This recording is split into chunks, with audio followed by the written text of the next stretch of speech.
Après avoir analysé le style Fill, intéressons-nous au style Stroke. En choisissant Shape Stroke Style dans le sélecteur, nous pouvons utiliser l'outil de création et créer en une seule opération un tracé ainsi qu'un style stroke.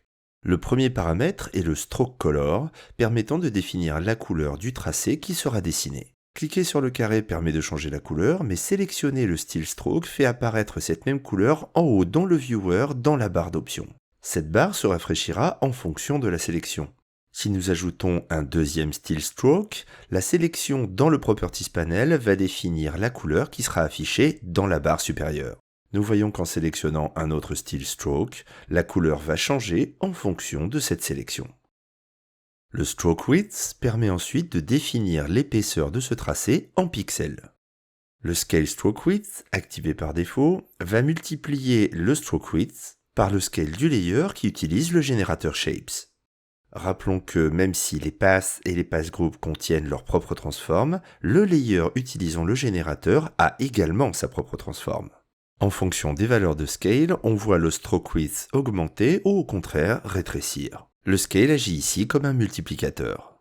Mais si nous retournons dans les options du style stroke et que nous désactivons Scale Stroke Width, avant de réduire l'épaisseur de ce stroke à 25 pixels, en sélectionnant à nouveau le layer pour accéder à son paramètre de transform, nous pouvons réduire la valeur de scale et voir que l'épaisseur sera ici constante. La valeur de scale ne sera donc plus ici utilisée comme un facteur multiplicateur du stroke width. Les trois paramètres suivants, Start, End et Offset, fonctionnent tous les trois ensemble. À partir du point de départ de la courbe, qui rappelons-le est représenté par un carré un peu plus gros, le style Stroke va se charger de dessiner ce tracé en suivant la courbe. 0 représente le début et 1 la fin de la courbe. Réduire la valeur de End va dessiner cette courbe de manière partielle. On peut également changer la valeur Start afin de commencer à dessiner cette courbe un peu plus loin par rapport au premier point. La valeur d'Offset vient s'ajouter au Start et au End afin de décaler ces deux points et ainsi les faire glisser le long de la courbe. Réglons à nouveau la valeur de Start à 0, le End à 0,75 et l'Offset à 1. L'ordre des points définit le sens d'écoulement de cette courbe entre le Start et le End. Lors de la création de ce pass, à chaque clic, on a ajouté un point à la liste, définissant par conséquent un ordre. Mais nous avons vu que certains outils permettaient de changer cet ordre. Rappelons déjà l'existence de l'outil permettant de définir le premier point, en cliquant après l'avoir activé sur l'un des points de la courbe. Dès lors, le paramètre Start va se baser sur ce premier point pour commencer à dessiner la courbe dans le sens d'écoulement. La valeur de 0,75 permet de couvrir les 3/4 de la distance. L'outil servant à ouvrir ou fermer la courbe va lui aussi définir un nouveau point de départ, utilisé par les paramètres Start et End. Mais le flux n'a pour l'instant pas été inversé. Pour inverser le sens d'écoulement du tracé, il nous suffit de cliquer sur ce bouton permettant d'inverser le sens de définition des points et donc le déplacement le long de cette courbe après avoir animé les paramètres Start, End, voire Offset. Lors de l'évolution de la valeur End, lorsque celle-ci va dépasser la valeur 1, on peut voir que le dessin de ce tracé va recommencer de 0. L'intégralité du tracé sera effacée. Mais un autre comportement est possible en changeant le Start End Cycling Mode de Loop à Alternate. Lorsque la valeur N va dépasser 1, celle-ci va venir rogner progressivement sur le début de la courbe. On peut donc créer des cycles d'apparition et de disparition de la courbe en manipulant également le paramètre Start. Le mode Alternate est donc très pratique pour dessiner et effacer de manière continuelle un tracé, alors que le mode Loop fera disparaître ce tracé à chaque fois que vous passerez une nouvelle unité. Nous disposons ensuite du paramètre Start End Mode. Pour comprendre son utilité, il va nous falloir dessiner un deuxième pass dans le même pass group, juste à côté du précédent. Repassons-les en mode Union afin de les faire apparaître. L'un des deux passes est complètement dessiné, alors que le second pass n'est dessiné que de manière partielle. En manipulant le paramètre End, nous voyons que le dessin de ce tracé est réparti sur les deux formes de manière cumulée. Le stroke va dessiner ces deux formes à la suite, selon leur ordre de définition dans le pass group. Passer en mode Separate Pass va permettre d'assigner ces valeurs à chaque pass de manière indépendante. Une valeur de n de 0,5 dessinera la moitié de chacun des passes. Nous verrons lors de l'utilisation du générateur de texte que cela permet de faire apparaître toutes les lettres de manière indépendante. Le Trim Pass, Accumulate Time Offset, exploite le fait que, en manipulant les paramètres de Start et le End, nous allons en fait véritablement couper ces passes, réduire leur longueur au niveau vectoriel. Lorsque le Start et le End sont animés, nous allons pouvoir décaler temporellement le trim de chacun de ces tracés. Gardez en tête que ce paramètre aura un effet si les Start, End ou Offset sont animés. Commençons donc par nous placer au début de l'animation et d'animer le paramètre End avec deux clés évoluant entre 0 et 1. Si nous nous déplaçons dans la timeline, nous voyons ces formes se dessiner progressivement de manière synchronisée. Changer la valeur de Time Offset va décaler temporellement cette animation par rapport aux clés qui ont été créées pour la générer. En réglant ce paramètre à 12, nous voyons que nous avons induit un retard de 12 images avant le démarrage de cette animation. Gardons pour l'instant en tête que l'évolution de ces deux tracés est pour l'instant synchronisée. Cela est d'autant plus visible quand nous repassons en outil Transform pour ne pas avoir les overlays. En activant l'option Accumulate Time Offset, nous voyons à présent que chaque tracé subit un retard en fonction de son identifiant. En réglant cette valeur à 6, le premier tracé aura un retard de 6 images, le deuxième de 12, le troisième de 18, et ainsi de suite.